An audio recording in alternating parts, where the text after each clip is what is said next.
Brad Pitt and George Clooney's must-watch 78% Rotten Tomatoes crime comedy is leaving streaming soon. For anyone who hasn't seen Burn After Reading, this is a perfect time to catch one of the Coen brothers' most underrated comedies before it leaves Netflix on September 1st. The film came out in 2008 and has a solid 78% critic score on Rotten Tomatoes. It's full of the Coens' signature dark humor, absurd situations, and clueless characters trying to outsmart a system they barely understand.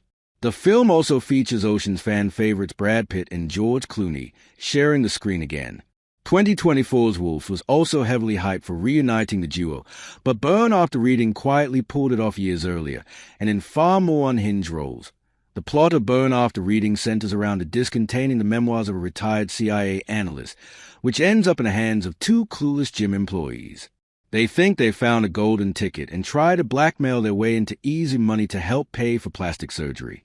But the whole thing quickly snowballs into total chaos, involving cheating spouses, government paranoia, and a lot of people who have no idea what they are doing.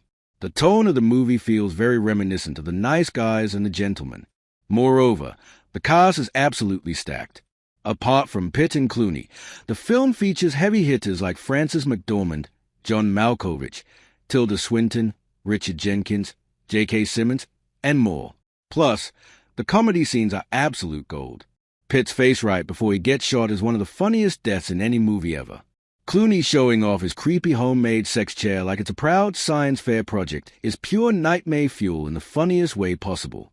With all that going for it in a tight 96-minute runtime, Burn After Reading is a perfect weekend watch before it leaves Netflix. Because once it's gone, there's no telling when or if any other platform will even pick it up. Why is Burn After Reading so underrated? When the film first came out, it received mixed reviews because most people didn't know what to make of it. It was released just a year after the Coens' Oscar-winning No Country for Old Men, so audiences were expecting another dark, serious thriller. Instead, they got a completely unhinged satire that made fun of spy thrillers. It also confused people at the time because it didn't follow a conventional story structure and didn't have a clear lead character. But looking back, that's what made it so clever. It was meant to be weird and funny and out of control. And by the time the film ends with one of the most absurd final scenes ever, it becomes clear that the randomness was all part of the plan.